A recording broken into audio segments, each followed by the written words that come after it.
Assalamualaikum warahmatullahi wabarakatuh.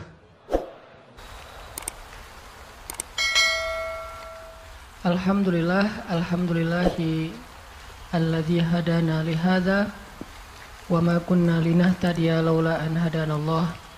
Asyhadu an la ilaha illallah wahdahu la syarikalah wa asyhadu anna Muhammadan abduhu wa rasuluh la nabiyya ba'dah. Radina billahi rabba wa bi Muhammadin nabiyya wa bil islami dina. Teman-teman yang dirahmati Allah Subhanahu wa taala, kita malam ini bahas tentang keep happy. Gimana caranya biar kita selalu tenang menghadapi masalah, biar tenang ketika kita tahu nilai kita kayaknya anjlok, biar tenang pas kita tahu judul kita ditolak, lamaran juga sama di hari yang sama lagi tuh. Pagi judul ditolak, malam lamaran ditolak. Selama Allah nggak nolak kita kan masih aman nih, karena apa yang di sisi Allah lebih baik. Gimana caranya kita biar nggak panikan ketika ada masalah? Walaupun sedih, itu fitrah manusia sedih. Cuman ada yang sedihnya wajar, ada yang sedihnya sampai berlarut-larut atau putus asa. Bentuk keputusasaannya macam-macam. Ada yang putus asa dengan bunuh diri, loncat dari jembatan, ternyata nggak meninggal, gagal bunuh diri gitu kan. Ada yang putus asanya dengan cara ngelakuin perbuatan dosa, kayak mencuri atau udahlah saya mah nggak mau peduli lagi dengan hal haram, yang penting saya ambil aja semua proyek gitu. Nah, ini putus asa. Ada yang putus asa dengan nggak mau lagi bertaubat. Dia ngerasa, aduh kayaknya saya nggak pernah nasuhan nih taubatnya. Taubat, ulangi lagi, taubat, ulangi lagi. Kenapa kita berputus asa minta ampun ke Allah, padahal Allah nggak pernah putus asa mengampuni kita? Kan aneh nih. Allah tuh nggak pernah putus asa ngampuni kita, nggak pernah bosan menerima taubat kita. Allah nggak pernah bilang, lo datang ntar pasti besok buat lagi, enggak. Padahal Allah maha tahu kita mungkin besok masih ngelakuin dosa yang sama. Asal kita datang, Allah langsung terima. Seolah-olah Allah tuh kayak husnuzon banget sama kita, walaupun pastinya Allah tahu tentang apa yang akan kita lakukan di masa yang akan datang. Ini artinya kenapa seseorang jadi putus asa, jadi berhenti untuk mencoba, jadi tidak lagi berharap apa-apa, jadi pesimis, jadi tidak survive dalam masalah, jadi penuh khawatir menghadapi hidup. Ada masalah dikit kayaknya udah kiamat dunia, padahal kuota habis doang nih. Langsung, aduh kuota habis jam 11 malam. Biasanya kan jam 11 itu jam chatting tuh sampai jam 1. Atau jam 11 malam kuota habis, padahal tadinya pengen ngebangunin dia. Iya dia gitu kan. Jam 2. Gampang, pakai aja kuota doa. Ya Allah bangunkanlah dia, tiba-tiba dia tetap bangun. Dia bangunin kita akhirnya. Ini bisa aja terjadi. Yang jelas, gimana sih cara biar kita keep happy, tetap bahagia walaupun gak bisa jalan-jalan jauh. Tadinya pengen jalan sama teman-teman, ternyata duitnya gak cukup. Kita lihat teman-teman kerjanya traveling aja. Ke Lombok, ke Batu Karas, kerjaannya keliling aja. Dan kita, aduh pengen juga ngeliat pantai misalnya, ke gunung, touring sama teman-teman. Ternyata, tapi saya nggak punya motor, saya nggak punya uang, saya nggak punya waktu, dan seterusnya. Bisa nggak kita tetap bahagia seperti mereka, walaupun nggak ngerasain pengalaman-pengalaman asik seperti yang mereka rasain? Gimana caranya biar ketika kita sujud itu sama nyamannya dengan ketika kita tidur di atas pangkuan istri? Belum ya? Gak tahu sih rasanya. Pokoknya tuh keren banget loh. Salah satu yang bikin saya kalau nggak bisa tidur itu tipsnya adalah tidur di atas pangkuan istri, langsung tidur. Cuman masalahnya susah bangun. Nah ini nih, gimana caranya kalau kita sujud rasanya senyaman itu? Gimana caranya? Bukankah kita selama ini mungkin, kita atau saya lah, pas sujud pengen cepat bangun. Gimana caranya sujud nggak bangun-bangun? Pas kita sujud, aduh pengen lama gitu sujudnya teh. Terutama kalau sholat sendiri. Kalau sholat jamaah memang nggak boleh. Kenapa? Karena hajat orang beda-beda. Nabi kalau sholat jamaah mah standar-standar aja. Tapi giliran sholat sendiri, itu sampai orang kewalahan ngikutin Nabi. Dan itu bukan cuma Nabi, sahabat juga kayak gitu. Siti Aisyah, istri Nabi itu. Siti Aisyah itu pernah sholat duha kurang lebih 4 jam, itu cuma baca 1 ayat doang loh. Famanallahu alaina wa waqana adzabas samum. Dia baca sendiri, agak keras karena dia di dalam rumah sendiri. Lewat seorang sahabat lewatin rumah Aisyah mau ke pasar, mendengar oh Aisyah lagi sholat. Famanallahu alaina wa waqana adzabas samum. Nangis. Akhirnya sahabat ini pergi ke pasar. Dia belanja segala macam, balik lewat lagi rumah Aisyah.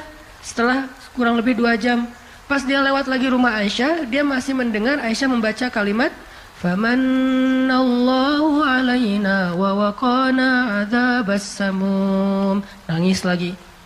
Jadi 1 rakaat dengan 1 ayat itu bisa 2 jam, 3 jam yang dilakukan oleh para sahabat. Kenapa kok betah banget? Sama kayak kita betah banget nonton film, betah banget dengerin musik kesukaan kita, diulang-ulang lagu yang sama kan ya. Mungkin 1 lagu itu durasinya sebutlah 2,5 menit, 2,5 menit. Tapi diulang-ulang bisa sampai setengah jam mendengar lagu yang sama. Bukan 1 album, 1 lagu. Kenapa kita betah? Nah gimana caranya kita juga dapat kebetahan kayak gitu ketika dengerin bacaan Al-Quran, ketika kita membaca Al-Quran sendiri, ketika kita sholat. Sampai ada istri Nabi sholat sambil ngikat badannya di dinding. Jadi dia bikin tali ke dinding gitu, terus dia ikat badannya, sehingga kalau dia udah gak kuat lagi, dia bersandar dengan ikatan tali di badannya, saking lamanya berdiri sholat. Coba bayangin, berarti kan semalaman tuh. Kalau udah gak kuat, dia berdiri itu sambil badannya keikat di tali. Dan Nabi melihat itu menangis karena melihat kesungguh-sungguhan para sahabat dan sahabiat dalam beribadah kepada Allah. Dan itu bukan paksaan siapapun. Nabi nggak pernah maksa kayak gitu. Mereka sendiri berinisiatif. Jadi tutorialnya dibikin sendiri gitu. Duh, saya sholat kalau malam-malam kayak gini jadi agak nggak kuat.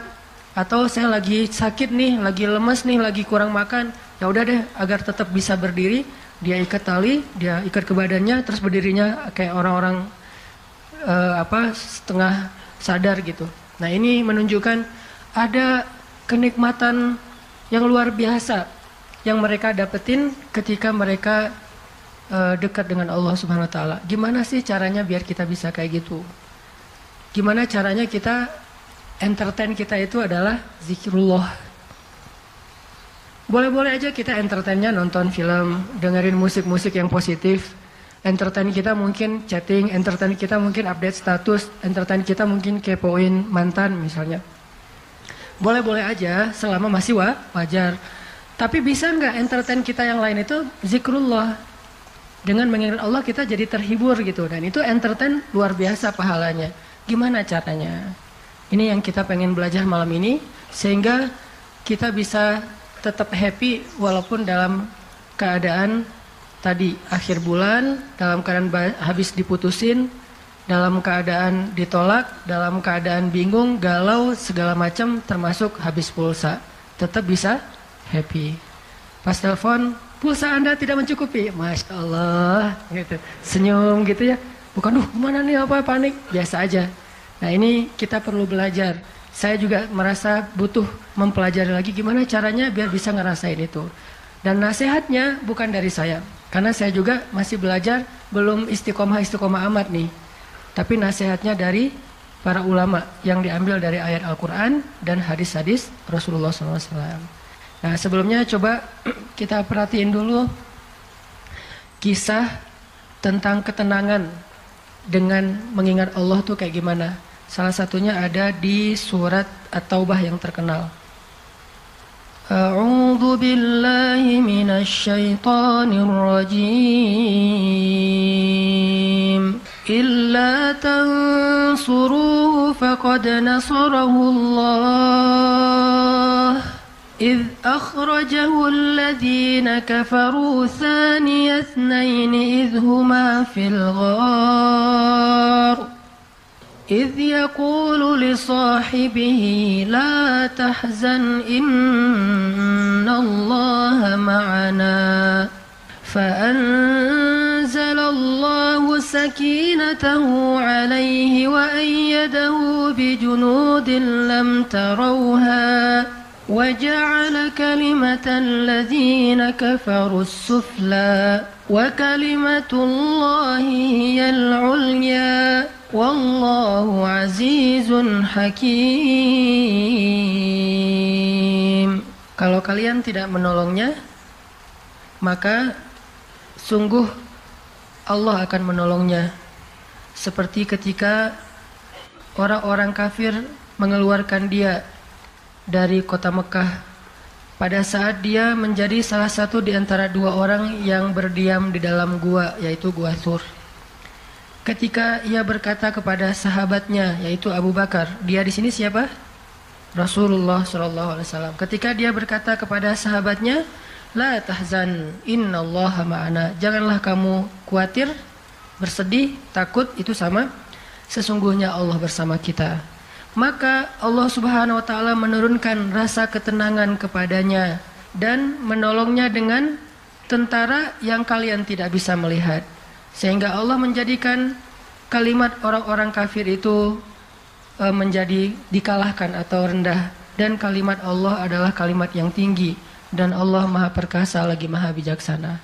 Ini kan kata-kata yang paling populer ya, la tahzan innallaha ma'ana. Tips pertama kalau kita pengen bisa lebih tetap tenang, happy ketika kita dalam tekanan adalah kita tuh memang harus punya sahabat yang selalu mengingatkan kita kepada Allah Subhanahu wa taala. Sahabat yang mengingatkan kita kepada Allah. Ini yang terjadi kepada Abu Bakar As-Siddiq. Sekelas Abu Bakar yang imannya sampai ke derajat Siddiq, bukan cuma mukmin loh, Siddiqun. Kan ada mukmin, ada muttaqin, ada siddiqin. Ini udah derajatnya siddiq. Arti siddiq itu udah nggak ada lagi keraguan di hatinya. Udah nggak ada lagi masalah sedikit pun. Ketika orang-orang ragu, Abu Bakar tetap yakin. Salah satu kasusnya pas Nabi pulang Isra Mi'raj. Nabi bilang bahwa saya baru pulang dari Palestina dan baru naik ke langit semalam. Diberitakan ini kepada orang-orang kafir Quraisy, tapi orang-orang kafir Quraisy nggak percaya. Lalu ketika para sahabat-sahabat lain mendengar, mereka kayak ragu-ragu gitu, bener nggak ya, bener nggak ya? Lalu ketika ditanya kepada Abu Bakar, ya Abu Bakar, lihat tuh teman kamu makin gila aja. Emangnya kenapa, kata Abu Bakar? Dia ngaku-ngaku baru pulang dari dari Palestina. Dia ngaku-ngaku baru pulang dari langit, katanya Isra dan Mi'raj semalaman, dalam waktu 1 malam. Lalu Abu Bakar bertanya, siapa yang bicara kayak gitu? Dia atau kalian? Kata mereka, Muhammad yang ngomong kayak gitu langsung kepada kami. Kata Abu Bakar, kalau Muhammad yang ngomong kayak gitu, maka benar. Dia nggak mau tanya gimana caranya, berapa lama waktunya, kapan, siapa yang membawa dia. Nggak nanya apapun. Kalau Muhammad yang ngomong, maka itu benar. Ini artinya siddiq, nggak banyak tanya, percaya banget. Kalau ayatnya kayak gitu, udah cukup. Kalau hadisnya kayak gitu, udah cukup. Kalau kata ulama kayak gitu, saya ikut. Nggak ada kenapa kayak gini dan seterusnya, nggak. Ini menunjukkan Abu Bakar itu orang yang sangat luar biasa imannya. Tapi dia tetap manusia. Gimana pun imannya udah kuat, mantap, siddiq. Ketika ada masalah, sifat dasar manusia itu keluar lagi, yaitu khauf, rasa khawatir, takut. Dan yang luar biasa, khawatir dan takutnya Abu Bakar itu bukan untuk keselamatan diri beliau. Abu Bakar itu khawatir terhadap keselamatan Rasulullah SAW. Jadi bukan keselamatan Abu Bakar. Kalau kita mungkin khawatir terhadap keselamatan diri sendiri nih. Kalau Abu Bakar derajatnya khawatir terhadap gimana ya Rasul, kalau mereka ngelihat ke bawah, ke kakinya, pasti kita akan ketahuan. Karena mereka sembunyi di sebuah lubang, nggak gua sih, kecil, lubang di bukit Jabal Thur. Dan orang-orang kafir Quraisy sudah datang ke lubang itu, berdiri tepat di pintu gua. Kalau mereka ngelihat ke bawah, udah ketahuan tuh, kelihatan Rasulullah sama Abu Bakar. Sehingga Abu Bakar berkata, ya Rasulullah, kalau mereka ngelihat kita sedikit aja ke bawah kaki mereka, mereka akan menemukan kita. Gimana ini ya Rasul, saya khawatir terhadap keselamatanmu. Apa kata Nabi? Ya Abu Bakar, ma dhannuka bithnain, Allahu salisuhuma. Wahai Abu Bakar, kenapa kamu pikir kita cuma berdua? Allah yang ketiga di antara kita. Baru la tahzan, innallaha ma'ana. Jangan khawatir, Allah bersama kita.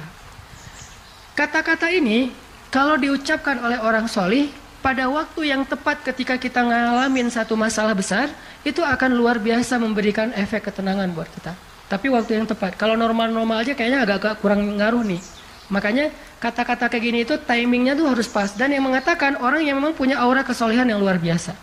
Sekelas Rasulullah kurang apa? Itulah sebabnya kenapa kita harus punya banyak. Atau setidaknya kita punya seorang sahabat, seorang teman yang solih, yang sering mengingatkan kita. Minimal istri. Kenapa? Karena kalau kita galau dalam urusan kerjaan, nanti pas kita pulang ke rumah, yang akan bilang la tahzan innallaha ma'ana adalah pasangan kita. Dengan nada yang lembut, dengan senyum yang khas, dengan dekapan yang mungkin penuh kasih sayang, itu benar-benar bisa bikin kita tenang. Gak tahu tenang karena kata-katanya atau dekapannya nih, enggak. Saya juga bingung. Dua-duanya kali ya. Dia bilang la tahzan ya azizi. Panggilan buat suami bahasa Arabnya yang lembut tuh azizi. Bukan al-aziz ya. Al-aziz mah nama orang. La tahzan ya azizi atau ya habibi atau ya albi. Albi itu artinya jantungku. Jangan dipakai deh, biar saya aja yang pakai itu. La tahzan. Jadi misalnya kayak suami galau tentang kerjaan. Mah, Papa lagi galau nih, kenapa Pak? Di kantor itu kemarin kita ada tawaran proyek, cuman proyeknya kayaknya cara untuk ngedapetin proyek itu cara-caranya tuh agak-agak kurang baik gitu, ada suap segala macam. Tapi itu proyeknya untung besar loh Mah. Nah kalau kita nggak suap, kita nggak akan dapat proyek itu. Ini gimana nih Mah? Diambil nggak? Kan galau nih, udah istikharah belum mantap nih hatinya. Istrinya yang bilang, Papa, Allah yang kasih kita rezeki. Kalau Papa ninggalin sesuatu karena Allah, Allah akan ganti dengan yang lebih baik. Pasti dari booster ya mah. Nyontek gitu ya. Nah, kalau dia ngomong kayak gitu kan jadi mantep nih. Kayak saya juga pernah ngerasain lagi kayak sedih gitu, lagi galau karena satu urusan. Istri mengatakan, udah serahin aja sama Allah. Kan jadi mantap kan hatinya. Hal-hal yang kayak gini nih. Kalau belum punya pasangan, temen. Sehingga Nabi mengatakan almar'u ala dini khalilih. Seseorang itu bergantung loh kepada tingkat kesolehan temannya. Kalau temannya soleh, insya Allah dia akan terjaga oleh teman itu ketika dinasehati, diingatkan. Saya aja ngerasa banget yang kayak gitu. Ada masa-masa ketika saya kayak futur. Futur itu teman-teman artinya lagi lemah imannya. Mungkin banyak lalai, banyak main, sedikit manfaat. Walaupun ada juga banyak main, banyak manfaat. Itu mah tagline entah siapa akunnya gitu. Lagi futur nih ya, lagi futur. Lemah, ngerasa bangun tahajud kayak susah gitu. Ke masjid males, zikir gak khusyuk, tilawah Al-Quran gampang ngantuk. Jalan sama seorang teman saya yang dia bukan ustadz sama sekali. Bahkan dia ngakunya belajar ke saya. Gak tahu benar apa enggak. Yang sejatinya mungkin saya belajar ke dia. Lagi jalan, setelin tilawah Al-Quran. Yang baca saya lagi tuh. CD tilawah Al-Quran saya. Saya kan gak pernah mendengar CD sendiri. Pas diputarin itu siapa? Lah itu Ustadz. Oh ya. Baca surat Al-Mulk. Tabarakalladzi biyadihil mulku wa huwa ala kulli syai'in qadir. Pas sampai di ayat-ayat tentang Jahannam, tentang neraka, tentang apa? Walaqad zayyana as-samaa'a ad-dunya bimasabih dan seterusnya, dia nangis. Dia nyetir nih, dia nangis. Saya ketika ngelihat dia nangis, saya dapat hidayah. Jadi saya dapat hidayah bukan hanya dengan mendengar bacaan itu, tetapi karena dikondisikan oleh seorang teman, saya ngerasa, duh, Masya Allah ya, dia yang dengerin bacaan saya bisa nangis. Saya dengerin diri saya sendiri, nggak nangis. Kan ada masalah nih. Akhirnya saya jadi insaf. Insaf itu kemudian istighfar, astagfirullah Allah, saya kayak ada masalah nih. Mulai belajar dari dia, Pak, gimana sih kok bisa kayak gitu? Ustadz kan lebih tahu ilmunya mungkin, tapi kalau pengalamannya Bapak pasti lebih tahu. Rahasianya apa? Ternyata rahasianya emang dia orang yang nggak pernah dengar yang lain selain mendengar bacaan Al-Quran. Jadi buat dia bacaan Al-Quran itu benar-benar entertain buat dia. Oh berarti kita harus lebih banyakin lagi dengerin Al-Quran. Kalau kita dengar musik sekali, berarti dengar Qurannya 3 kali harusnya. Baru masih agak-agak proporsional nih.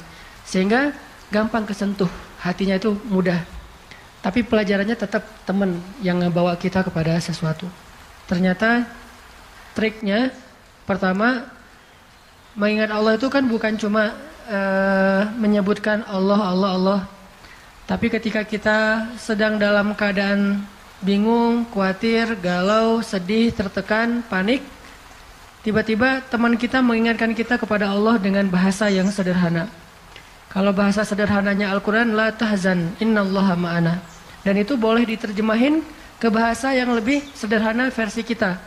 Karena itu bahasa Al-Quran yang mungkin buat sebagian orang nggak dapat nih, karena mungkin nggak paham bahasa Arab. Jadi kalau teman kita lagi sedih jangan bilang, la tahzan dong, innallaha ma'ana. Apaan tuh lu baca Quran gitu ya? Nggak ngerti kan dia? Kita bisa terjemahin, udah tenang aja, Allah yang bantu. Tenang aja, Allah yang beresin. Tenang aja, serahin aja kepada Allah. Allah itu sebaik-baik kita nyerahin sesuatu. Ngomong kayak gitu tuh kena. Kalau timingnya pas kita lagi ngalamin satu masalah. Terutama masalah-masalah kayak masalah rezeki itu paling bikin kita sering panik, kehilangan sesuatu, ditipu orang, segala macam. Kita bilang, udah nggak apa-apa, nanti Allah ganti yang dengan yang lebih baik. Allah yang ganti gitu. Allah yang ganti. Tenang tuh jadinya. Karena kita sedang mengetuk kembali imannya di saat dia sedang butuh-butuhnya iman itu. Dan itu butuh teman yang bisa mengingatkan kita. Sehingga Nabi bilang, ciri-ciri teman yang baik itu adalah kalau kita ketemu dia bikin kita sering ingat Allah. Dia bikin kita sering ingat Allah. Coba teman-teman renungkan nih, coba dihitung-hitung. Kita kalau ketemu teman ngomongin dunia berapa sering? Terus ngomongin Allah berapa sering? Kan jarang banget kita ketemu teman ngomongin tentang Allah kan? Dan kayaknya nggak tahu juga bahannya mau ngomongin apa tentang Allah. Kita ngomongin tentang Allah yuk. Ngomongin tentang Allah, apaan tuh? Kan bingung dia tuh. Maksud lo qul huwallahu ahad gitu. Atau ayat kursi. Berarti kita belum terbiasa bicara tentang Allah. Nah ini yang harus kita coba latih pelan-pelan nih. Kita lihai banget nih. Bisa smooth banget masuk ke tema tentang dunia. Bisa ganti-ganti topik. Dan semuanya tentang dunia. Tentang kuliner, tentang kerjaan, tentang jodoh, tentang kuliah, tentang pendidikan, tentang apapun. Tentang teman. Bisa dengan mudah dan seru gitu ngomongin tentang dunia teh. Dan itu bukan sesuatu yang dilarang memang. Cuman kok nggak seimbang kita ngomongin tentang Allah Subhanahu Wa Taala. Coba kita belajar cari teman yang udah sefrekuensi dulu. Arti sefrekuensi bukan sama-sama udah baik. Sama-sama udah niat pengen memperbaiki diri. Sama-sama udah punya tekad kita pengen hijrah nih. Lagi-lagi bukan merasa diri kita lebih baik dari orang lain. Tapi yang udah sefaham. Supaya enggak banyak perdebatan. Ajak dia ngobrol tentang Allah pelan-pelan dan secara bertahap. Gak bisa langsung ngejos. Gak bisa langsung, coba lo sebutin rububiyah asma Allah yang 99 apa aja. Itu mah cerdas cermat ya. Tapi kita ngomongin Allah tuh baik banget loh kemarin gini. Allah, Allah, Allah. Allah aja yang diomongin. Sehari minimal kita ngomongin Allah itu sekali deh. Dan sekali itu jadi obrolan, bukan cuma mention doang ya, tapi obrolan gitu. Jadi diskusi. Sekali aja sehari dan gak harus lama, mungkin cuma 5 menit. Kalau kita gak bisa ngelakuin itu secara spontan, gak apa-apa di setting. Kita ketemu sama teman kita bikin kayak program gitu, kita kalau ketemu pokoknya harus sekali sehari ngomongin tentang kebesaran Allah. Coba digituin. Makin sering itu makin akan nanemin satu belief faith di dalam hati kita. Sehingga ketika nanti kita ada masalah diketuk rasa iman itu cepat baliknya. Berarti kita harus cari teman yang mau menasihati kita, bicara bareng kita tentang kebesaran Allah. Dan itu yang dilakukan Nabi Musa dengan Nabi Harun ketika berdakwah yang Allah sebutin di surat Toha. Nabi Musa mau berdakwah kepada Fir'aun, minta teman supaya bisa mengingat Allah ketika lagi dalam keadaan marah. Soalnya Musa tahu, Musa itu orangnya marah. Kalau udah marah ngeri. Harun orangnya kalem, woles. Sehingga butuh seseorang yang bisa menahan amarah dan emosinya Musa. Sehingga kata Musa, ya Allah beri saya seorang teman yang bisa mendampingi saya dalam dakwah, yaitu Harun. Kay nusabbihaka katsira wa nadhkuraka katsira, supaya kami sering bisa mengingat engkau. Artinya kalau Musa sendiri marah, lupa sama Allah. Tapi kalau ada Harun, Musa istighfar, astagfirullahaladzim. Gitu. Begitu juga nabi kecil. Ada 2 orang nabi kecil sepupuan. Siapa dia? Isa dan Yahya. Nabi Isa dengan Nabi Yahya. Anak kecil 2 orang nih. Dua-duanya keren. Dua-duanya soleh. Dua-duanya ganteng. Dua-duanya idola. Selebgram lah di masanya. Pokoknya luar biasa nih 2 orang. Cowok. Anak usia, kalau nggak salah Yahya waktu itu umurnya udah sekitar 10 tahun. Isa baru lahir, berarti beda 10 tahun. Pas mereka ABG, beda 10 tahun tapi nyambung ngobrolnya. Pas mereka jalan kemana-mana berdua tuh, yang satu orangnya gampang tersentuh, nangis, yaitu Yahya. Yang satu lagi orangnya tegas, yaitu Isa. Sehingga kalau Isa lagi marah, Yahya yang mengingatkan, Isa tenang. Akhirnya tenang. Pas Yahya terlalu kayak baper gitu, aduh kasihan. Yahya itu kan orangnya kasihan, gampang kasihan, sehingga jadi agak-agak kurang tegas. Kata Isa, nggak bisa gitu dong. Akhirnya diingatkan. Nah ini pentingnya teman. Nabi aja butuh teman. Kalau kita mau kepo dikit nih, kenapa sih Rasulullah memilih Abu Bakar untuk nemenin hijrah? Kenapa nggak Umar gitu, supaya aman? Hijrah bareng Umar, siapa yang berani ngejar coba? Umar berdiri depan Ka'bah. Ya ayuhan nas, ya ma'syara Quraisy. Wahai manusia, wahai orang Quraisy, fa'lamu anni muhajir. Ketahuilah saya pengen hijrah, kata Umar. Siapa yang pengen istrinya jadi janda, anaknya jadi yatim, tunggu saya di balik bukit itu. Ada yang berani? Diam semuanya. Coba Rasul kalau hijrah bareng Umar, enak kan? Wahai wahai orang-orang Quraisy, wahai manusia, saya sama Rasul nih mau hijrah. Siapa yang berani nunggu saya di balik bukit itu? Kalau enggak dia akan hilang kepalanya. Enggak ada yang berani kan? Kenapa Rasulullah milih orang yang lemah seperti Abu Bakar? Udah kurus, lemah, dan kaumnya kabilah yang lemah. Bani Taim. Bani Taim itu lemah kabilahnya. Enggak seperti kabilahnya Umar bin Khattab. Kenapa bukan Umar? Kenapa bukan Hamzah? Hamzah itu pemanahnya para sahabat. Pemanahnya orang-orang Mekah. Dan juga enggak ada yang berani sama Hamzah. Hamzah mukul Abu Jahal di depan orang banyak, enggak ada yang berani balas. Ketika Abu Jahal mukulin Rasul lagi sholat depan Ka'bah, Nabi lagi sholat digebukin sama Abu Jahal. Dibelain sama Abu Bakar ikut digebukin. Akhirnya wajah Abu Bakar itu nggak dikenali lagi, saking babak belur. Itu digebukin sama Abu Jahal dan teman-temannya. Ketika Hamzah dengar berita itu, langsung Hamzah pergi ke tempat orang-orang ngumpul, dicari mana Abu Jahal, dipukulin sama sama Hamzah sekuat-kuatnya sampai berdarah-darah Abu Jahal. Tapi orang Quraisy nggak ada yang berani balas, saking terpandangnya Hamzah. Kenapa nggak dengan Hamzah, pamannya sendiri?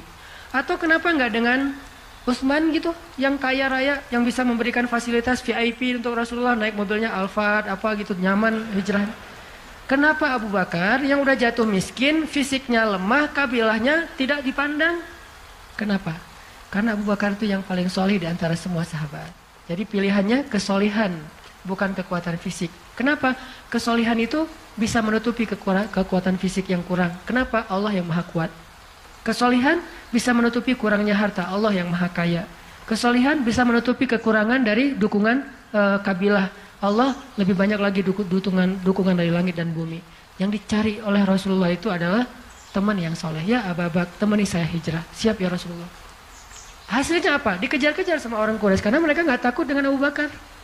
Tapi ketika mereka mau ketemu dengan Rasulullah dan Abu Bakar di dalam gua, Allah palingkan wajah mereka dari melihat ke bawah kaki mereka. Allah punya banyak cara. Ada ulama yang bilang bukan cuma dipalingkan, tapi tiba-tiba merpati bikin sarang di situ laba-laba. Walaupun ada perdebatan di antara ulama ini hadisnya sahih atau enggak. Yang jelas, yang pasti nih, Allah melindungi mereka dengan banyak cara sehingga nggak bisa ditangkap. Allah yang bertindak. Jadi butuh teman yang soleh. Walaupun nanti kenyataannya teman yang soleh ini malah ditenangkan oleh Rasulullah, bukan Rasulullah ditenangkan oleh dia gitu. Kan nyari teman yang soleh biar bisa menenangkan nih. Ternyata pas ada masalah, Rasul gimana? La tahzan, innallaha ma'ana, tenang, udah beres. Bisa nggak kita coba latihan ini? Kalau kita berteman dengan seseorang, niat kita pengen saling mengingatkan. Wa tawasau bil haq, yaitu mengingatkan tentang Allah. Wa tawasau bis shab. Itu kayak gitu tuh ayatnya. Pertama hak dulu, kedua sabar. Kalau nasihatnya udah benar, insya Allah sabar. Jadi kalau kita pengen menasihati teman kita atau dinasihati oleh teman kita supaya lebih kuat, bisa tough, bisa survive dalam masalah, minta dia menasihati kita al-haq. Dan siapa al-haq? Allah Subhanahu wa taala. Wa tawasau bil haq artinya saling menasihati dengan nama Allah. Udah serahin aja sama Allah. Allah itu maha ini sebutin dengan bahasa sederhana. Langsung sabar jadinya. Langsung lebih kuat, lebih tenang. Itu yang pertama teman-teman, kita sering berteman dengan orang yang insya Allah dia yakin sama Allah lebih kuat daripada kita, imannya lebih mantap daripada kita. Yang kedua, gimana caranya biar kalau kita menyebut nama Allah, kalau kita sholat, kalau kita berzikir itu jadi lebih tenang gitu, lebih happy. Karena sebetulnya orang mukmin itu bahagianya itu ada di dalam hati. Kalau bahasa Ibnu Taimiyah, surgaku itu di sini. Surga orang mukmin itu di hati. Surga kita itu bukan rumah, surga kita itu bukan mobil, surga kita itu bukan pekerjaan, surga kita itu bukan tempat jalan-jalan, tapi semua itu kebaikan, kesenangan. Cuman surga kita ada di sini.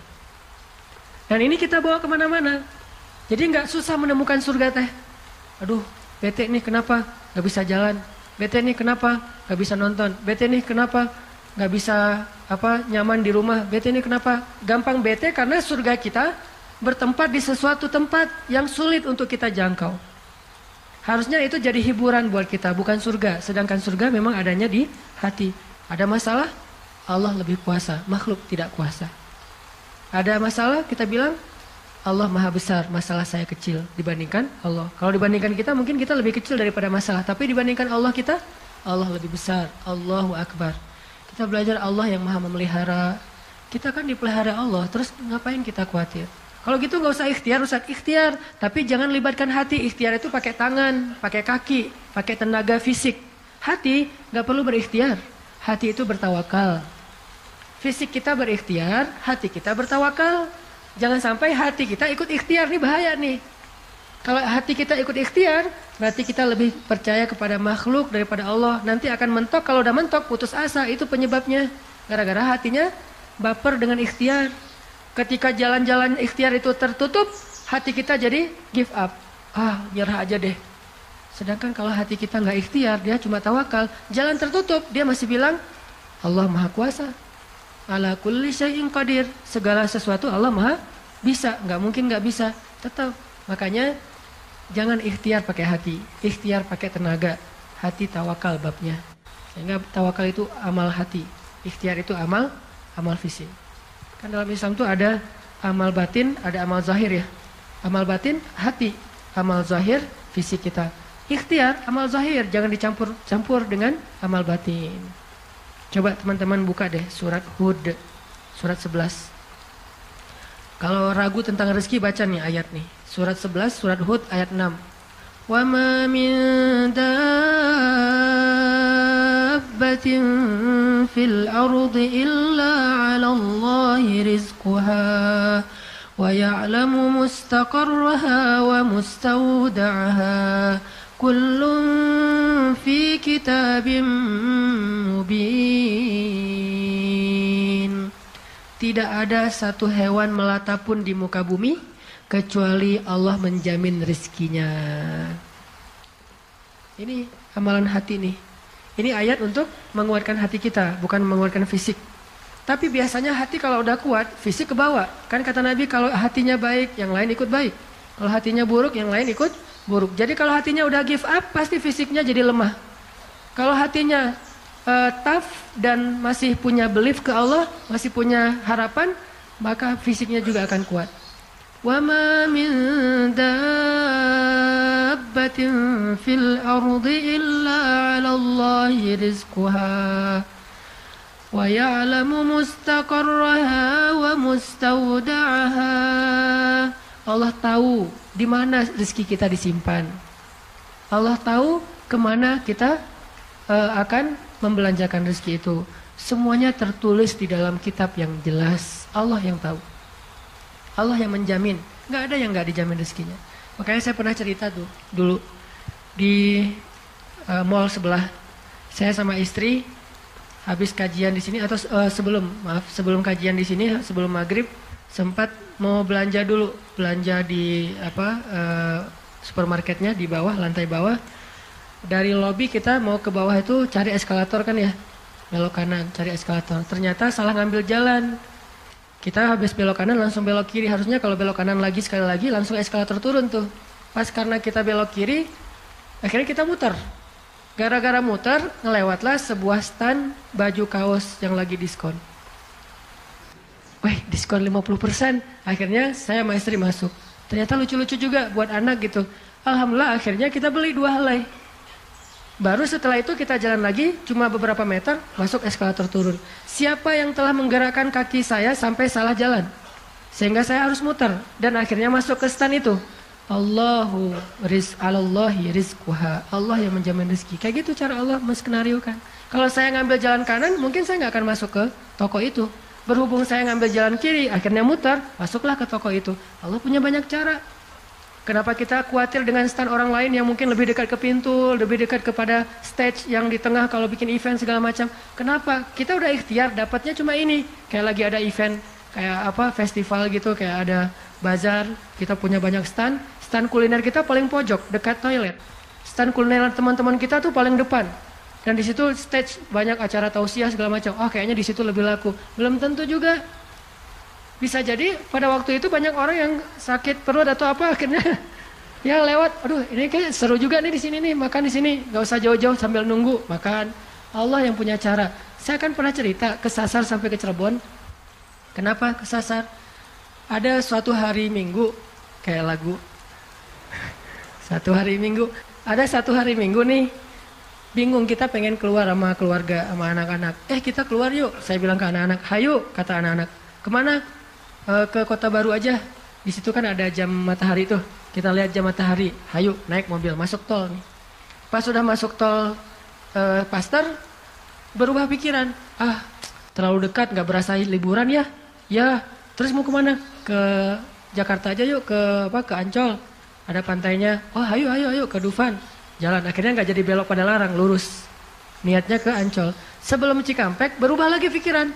Ancol mah pantainya gitu-gitu aja ya, udah pernah ya.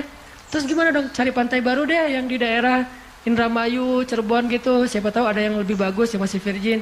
Boleh, keluarlah Cikampek. Waktu itu belum ada tol Cipali ya. Keluar Cikampek, akhirnya nyisir Subang, Indramayu. Nggak dapat pantai yang kita nyaman nih, berhenti sebentar, nggak nyaman ini banyak sampah, akhirnya jalan lagi sampai dari pagi keluar asar makan empal gentong di Cirebon. Siapa yang mendatangkan saya ke warung empal gentong itu? Pas kita masuk orangnya bahagia banget gitu, kelihatan kalau dari pagi itu belum ada yang datang, belum ada pelanggan, sepi warungnya karena tempat parkirnya agak nyaman, langsung parkir di situ, makan empal gentong dan ternyata enak, kita bungkus. Orangnya tuh alhamdulillah nih datang dari pagi belum ada yang datang, senang gitu. Dan saya bilang, Pak tahu nggak saya dari mana? Dari mana? Dari Bandung. Mau kemana emang? Nggak kemana-mana. Muter.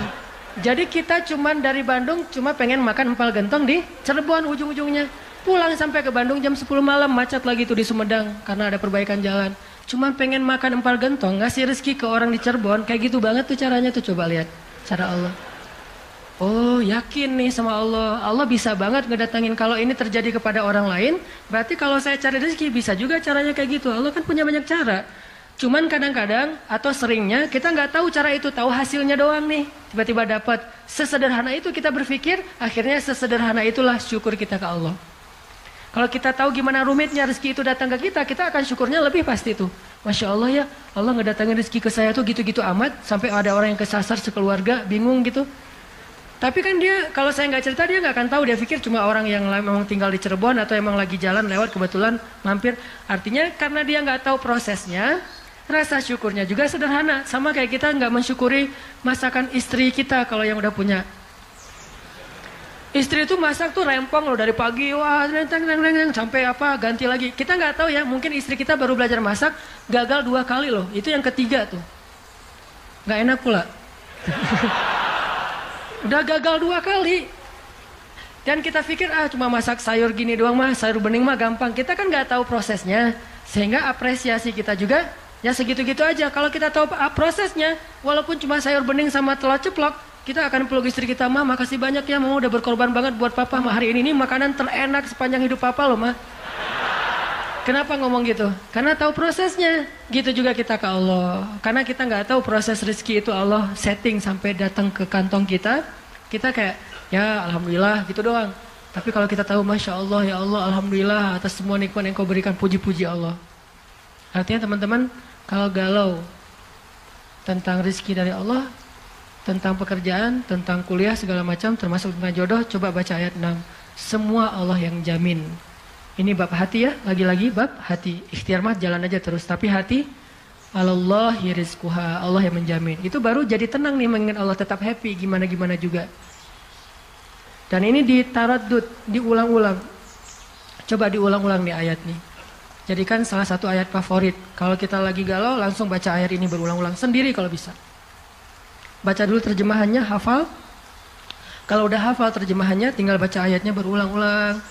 Sebelum tidur mungkin, kalau yang paling tenang. Kalau khawatir nggak bangun tahajud, ya udah sebelum tidur baca. Wa ma min dabbatin fil ardi illa 'alallahi rizquha. Diulang. Itu beda banget loh rasanya. Belajar untuk mentafakuri kebesaran Allah, sehingga kalau kita nanti ada masalah, mengingat Allah lebih mantap. Jadi dua ya, satu teman, kedua sering-sering tafakur. Wa yatafakkaruna fi khalqis samawati wal ard. Tafakur. Dan sebetulnya teman-teman ya, kalau kita mau lebih persis nih, sholat duha itu ya, emang sholat tafakur sebetulnya. Dulu para sahabat atau para anbiya, sholat duha itu di tempat terbuka. Di bukit, di kebun gitu. Sholat duha itu di tempat-tempat alam terbuka. Jadi benar-benar untuk tafakur alam. Sholat duha itu fungsinya untuk itu sebetulnya.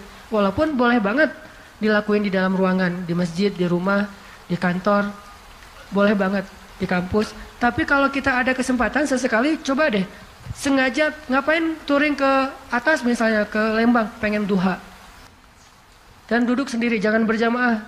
Bukan gak boleh, boleh aja sholat sunnah berjamaah. Cuman kali ini kita pengen menyendiri aja berdua sama Allah. Duduk, ngomong sama Allah. Ya Allah, jangan biarkan saya berputus harapan kepada Engkau. Jangan biarkan saya berputus asa dari rahmat-Mu. Bimbing hati saya ya Allah, tolong saya dalam masalah ini. Engkau maha kuasa. Siapa lagi yang bisa nolong saya selain Engkau? Ngomong kayak gitu sama Allah. Yang romantis, yang akrab gitu. Jangan sampai kita ngomong ke Allah tuh kayak orang gak kenal. Cuman copy paste, Rabbana atina fid dunya hasanah fil akhirati hasanah wa qina azabannar. Amin. Dah, kayak gak kenal gitu. Ngomong sama Allah itu akrab, ngomong ya Allah, gimana nih? Saya ada masalah kayak gini, curhat sama Allah. Itu beda loh. Kalau itu kita coba praktekin, saya yakin asal sesuai dengan cara-cara tadi tuh, sendiri, alam terbuka, curhat sama Allah, ingat kebesaran-kebesaran Allah, insyaallah bidzikrillahi tatmainnul qulub, tenang banget tuh hati. Saya kadang-kadang mempraktikkan itu, walaupun nggak di alam terbuka banget, tapi minimal mencoba untuk menyendiri gitu. Rasulullah kalau lagi ada masalah sama keluarganya, menyendiri di masjid kan, duduk di mihrab, berzikir pada Allah, ya Allah, ya Allah, Engkau lah yang maha penyabar, saya tidak sabar. Terus curhat sama Allah, kayak anak pulang curhat sama ibu. Gimana rasanya? Kan tenang kan? Kayak kita curhat sama teman, pasti beda. Cuma emang yang paling indah curhat sama ibu atau sama ibunya anak-anak. Itu beda banget tuh. Nah, harusnya kita curhatnya ke Allah kayak gitu tuh. Tapi jangan bilang mah, tapi angkat tangan salah, bukan mah, ya Allah gitu. Allah dipanggil mah, jangan. Karena terlalu menjiwai pengen punya ya. Ustadanan mah ngebully wae. Tapi benar loh teman-teman, saya tuh membuktikan kata Allah setengah agama itu benar. Agama itu rasanya hati kita itu kayak belum sempurna sebelum ada Dia. Jadi gimana pun solehnya tuh kayak ada yang kurang gitu. Apa ya yang kurangnya di hati saya ya? Apa ya? Ternyata namanya belum tertulis, nggak jelas juga namanya siapa gitu. Kalau udah ada, itu beda banget. Curhat, ngobrol, jalan. Dan kalau dia orangnya soleh, pas lagi galau, dia yang langsung mengingatkan kita. Kalau perlu dia yang membangunkan kita. Tahajud berdua yuk. Hayu, tahajud berdua. Jangan panjang-panjang ya baca ayatnya. Ya siap lah. Kalau dia request kan siap ya, bacanya jangan panjang-panjang. Kalau teman-teman yang request, kalian mah juga baju hijrah aja udah kayak gitu. Lihat nih gua nih salat tahajud nih 15 juz. Luar biasa ya. Kalau istri biasanya lebih kasih sayang. Kasihan nih istri saya seharian capek nungguin sambil tidur-tiduran gitu. Nonton TV gitu, capek dia, kasihan seharian nonton TV teh. Itu teman-teman, mudah-mudahan kita bisa ngambil 2 trik tadi cara biar lebih tenang, happy kalau mengingat Allah. Satu, memang butuh teman yang mengingatkan kita, bukan kita ingat sendiri. Yang kedua, banyak-banyak membaca, mentafakuri, mikirin tentang Allah itu emang maha kuasa. Salah satu materinya surat Hud ayat 6 tadi tuh. Makin kita yakin sama Allah, begitu kita ingat Allah, itu makin lebih ngaruh ke hati kita. Tapi kalau kita nyebut nama Allah nggak yakin, cuma insya Allah, ya Allah, subhanallah, masya Allah, nggak ngaruh, cuman zikir doang.